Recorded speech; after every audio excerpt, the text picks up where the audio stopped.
Well, hello and welcome to this week's episode where I'm going to talk about what happens when you lose the passion in your relationship. Have you ever had this experience? If you've been in a long-term relationship, you've definitely had this experience at one point or another. Sometimes it has to do with having children, being at a certain time in your life. Sometimes it has to do with menopause. Sometimes it has to do with someone being ill. So in this week's episode, I'm going to give you my top 8 tips for rekindling and sort of bringing that passion back into your relationship. So let's talk about the cycles of our life where this can happen.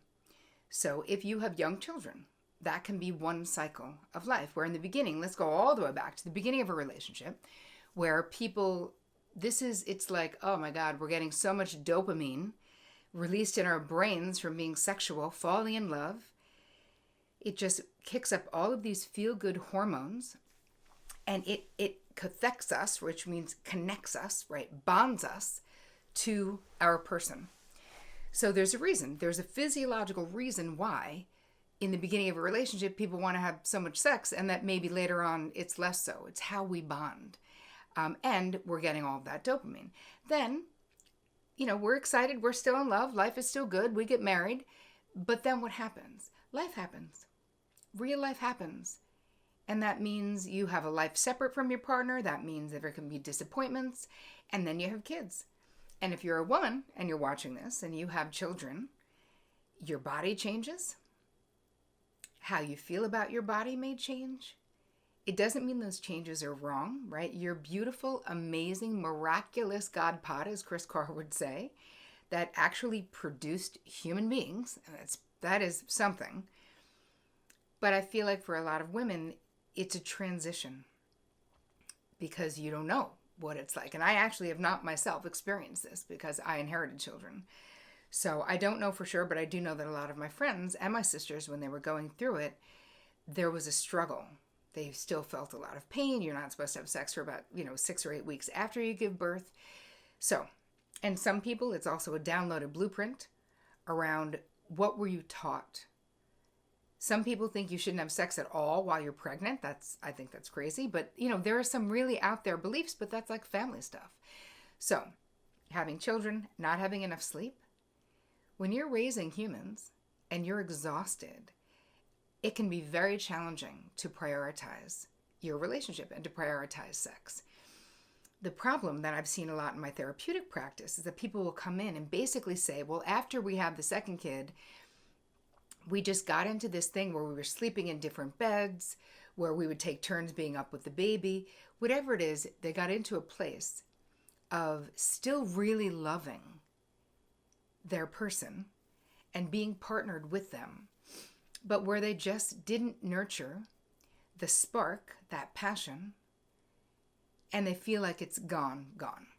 So my thought is it doesn't have to be gone if you still love that person and want to be with that person.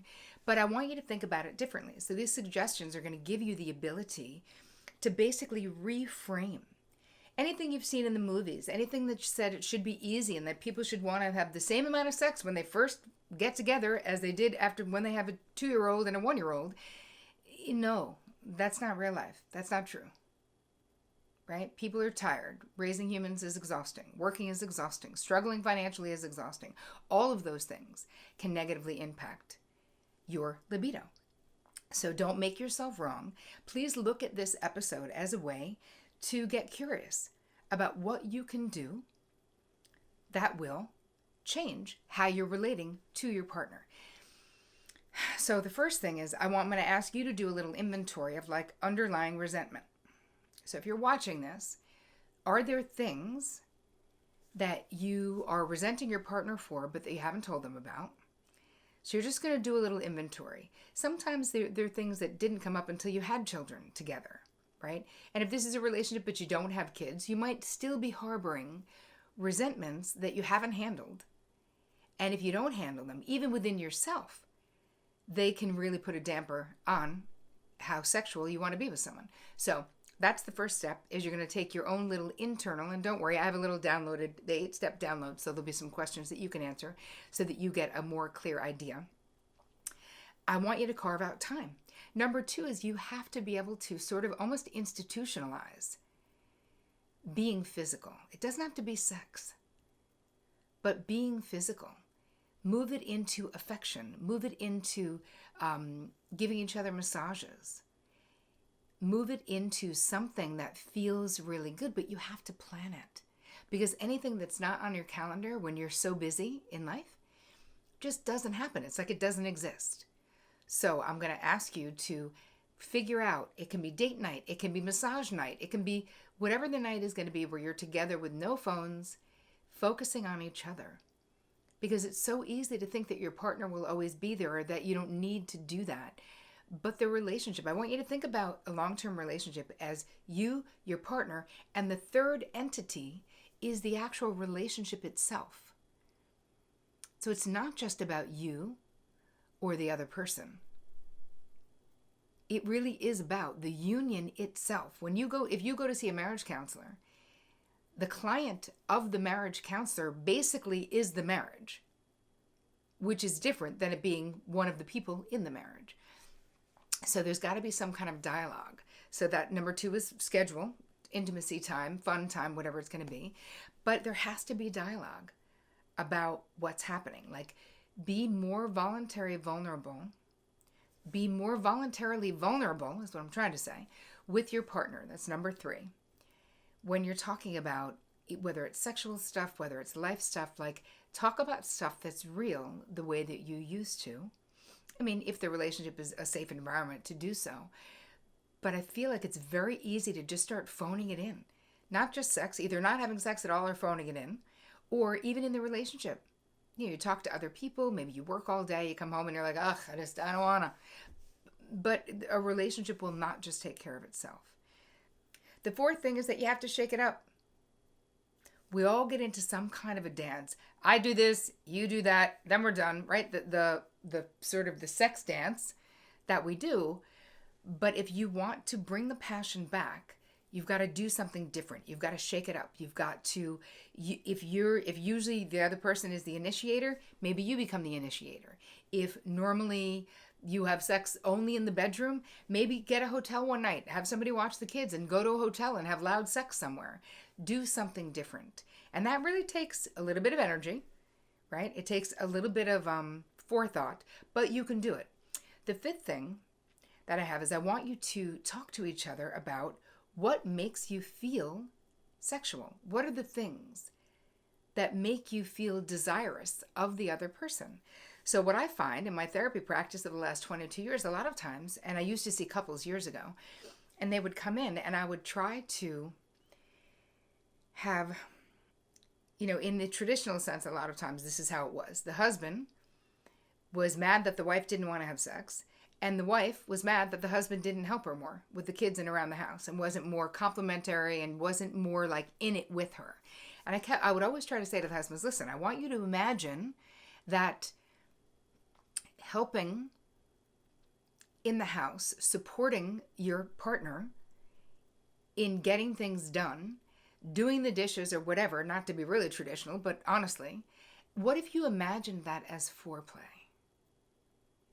And what if your wife told you that she experienced that as foreplay? Because what we're really talking about is how do we change the situation so that we want to have more sex, correct? That's what we're talking about. So whether it's a wife or husband, whoever's, let's say, the primary caregiver for the children, if what they want and how they feel loved is more support in the home, then you as the spouse have to really think about that. That doesn't mean that that's how you have to feel amorous, right? So if you can have the conversation of like, this makes me feel sexy. This makes me feel like I want to have sex. What is it for you? So that would be, and I'll give you like the little questions that you can exchange. But that's something that's really important. And then the next thing is I want you to think about times when you've had really hot sex in your relationship. Remember those things. Bring them back into your mind. Right? That you have had times when sex was great. Don't forget about that. Think about what were the elements that were present. What made you feel great? What was it? Was it the way that the person related to you? It was how you felt about yourself?